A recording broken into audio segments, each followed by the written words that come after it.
Halo guys, welcome back to Koko Sumso.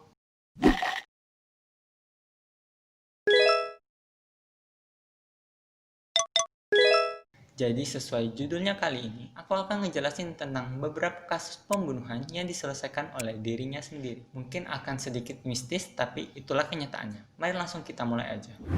Untuk ke kasus pertama, mari kita pergi ke Chicago pada tanggal 21 Februari tahun 1997. Pada malam hari tanggal tersebut, pemadam kebakaran mendapatkan tugas untuk memadamkan sebuah apartemen yang ada di kota tersebut. Pemadam kebakaran pun segera memadamkan api di tempat tersebut. Setelah api di tempat tersebut padam, mereka dikejutkan dengan adanya seorang perempuan yang telah tewas dengan kondisi tidak berpakaian dan pisau yang menancap di dadanya. Setelah diidentifikasi, ternyata perempuan ini merupakan penghuni dari apartemen tersebut yang bernama Teresita Basa yang berusia 47 tahun. Teresita ini merupakan seorang perawat yang ada di rumah sakit yang ada di kota Chicago tersebut. Setelah itu, investigator pun datang dan pertama ketika dia melihat si Teresita ini, dia langsung mikir, kayaknya dia ini habis dicabuli terus dibunuh deh. Tapi setelah diotopsi, ternyata tidak didapatkan tanda-tanda bahwa si Teresita ini telah dicabuli, yang berarti dugaan itu tidak tepat. Lalu karena lokasi kejadian itu habis terbakar, jadinya detektif ini pun kesulitan untuk mendapatkan bukti-bukti yang ada yang mungkin dapat membantu menyelesaikan kasus tersebut. Lalu detektif ini pun melihat hubungan si Teresita dengan orang-orang yang ada di sekitarnya. Dan jawabannya yang dia dapatkan adalah Teresita ini adalah orang yang sangat baik dan tidak memiliki musuh. Detektif ini pun kemudian mencari informasi lain tentang Teresita, tetapi tidak menemukan informasi yang berguna untuk membantu menyelesaikan kasus pembunuhan tersebut. Kita lanjut ke 5 bulan setelah kasus ini terjadi. Sepasang suami istri bernama Joe dan Remy itu menghubungi detektif yang menginvestigasi kasus Teresita ini. Remy, yang merupakan sang istri, merupakan teman kerja si Teresita ini saat dia dulu masih hidup. Detektif ini kemudian menemui pasangan suami istri ini, dan saat mereka bertemu, si suami ini langsung bilang kayak gini, "Pak, mungkin bapak nggak percaya sama aku, mungkin bapak mikir aku agak gila, tapi beneran waktu itu istri aku itu kerasukan sama seorang wanita yang namanya itu Teresita Basa. Dia itu bilang kalau dia itu dibunuh sama seorang namanya itu Alan Chevery. Terus dia minta aku untuk bilang ini ke polisi, makanya aku datangi bapak saat ini." Waktu denger itu si detektif langsung, "Nah, bapak ini ngabisin waktu aku aja, pergi."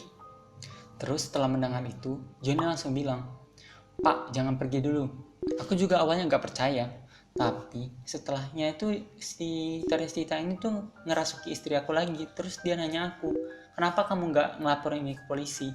Dan aku waktu itu langsung bilang kalau aku tuh nggak punya bukti untuk dapat mengatakan itu. Kemudian dia itu memberikan aku sesuatu yang sangat penting. Detektif ini pun langsung penasaran, ngomong apa dia? Johnny ngejawab, waktu itu dia ngomong ke aku kalau dia itu setelah dibunuh, perhiasannya itu diambil sama si Alan ini, kemudian diberikannya ke pacarnya. Dia pun ngasih tahu aku kontak-kontak ini. Dia bilang orang-orang ini itu adalah orang yang bisa memastikan kalau memang perhiasan itu punya dia. Ini kontaknya. Terus setelah itu pun polisi itu pun pergi dan kemudian menginvestigasi kasus ini. Setelah itu, detektif ini pun langsung mencari siapa itu si Alan Shower ini, dan dia itu menemukan kalau si Alan Shower ini memang orang yang dikenal sama Teresita, juga bekerja di tempat yang sama seperti si Teresita. Dia pun langsung mencari si Alan Shaver ini dan menginvestigasinya. Dia itu semakin curiga ketika si Alan Shaver itu beberapa kali berbohong. Karena semakin curiga, detektif ini pun kemudian mendatangi pacar si Alan ini. Dan dia itu memanggil kontak-kontak yang tadi itu diberikan sama si pasangan suami istri tadi. Terus setelah dia panggil orang ini, dia pun datengin si pacarnya si Alan Shaver ini. Dia datengin yang waktu itu adanya di apartemen Alan. Dia datang terus waktu ketemu detektif ini ngomong, kamu waktu itu ada nggak dikasih perhiasan sama pacar kamu?" "Oh, perhiasan? Ada ini, cincin sama gantinya yang aku pakai ini itu dikasih sama dia. Waktu itu dia ngasih aku sekitar 5 bulan lalu kalau nggak salah." "Iya, 5 bulan lalu. Kenapa? Menurut kamu bagus kan ini?" Detektif ini bilang, "Iya, bagus. Oh iya, aku ada urusan, aku pergi dulu ya." Terus setelah itu detektif ini pergi dan dia tuh nanyain orang-orang yang dibawain bersamanya ini. Dia bilang, Benar nggak itu punya Teresita? Iya, benar.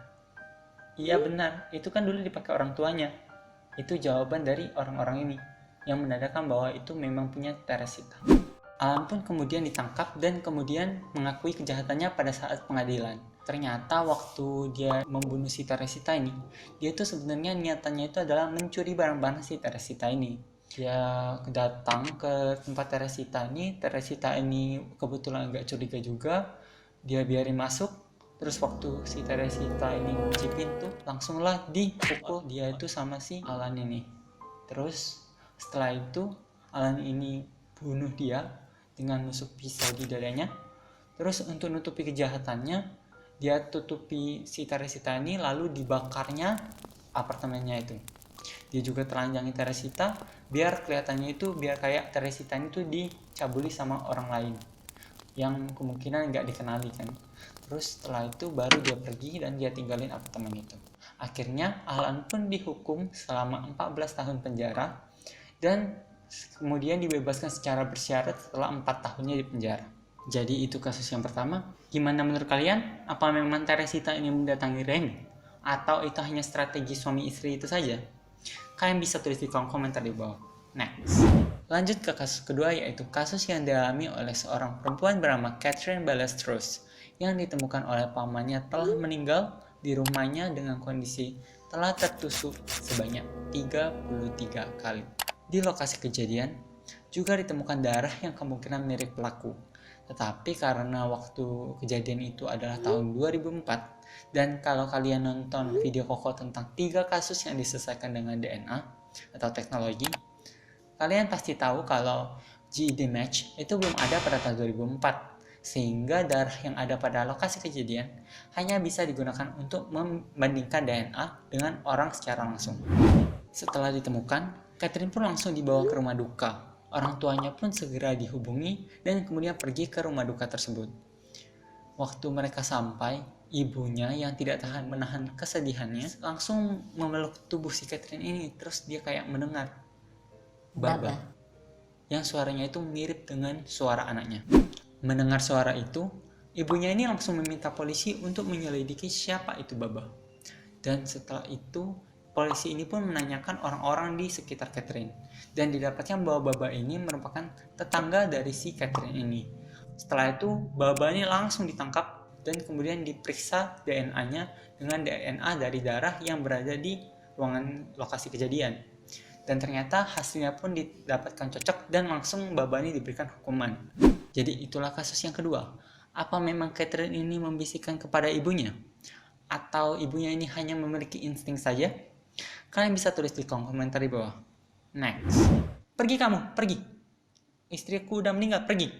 Anak itu berkata ke orang tuanya kalau dia itu di kehidupan sebelumnya meninggal dengan cara dibacok di kepalanya dengan menggunakan kapak.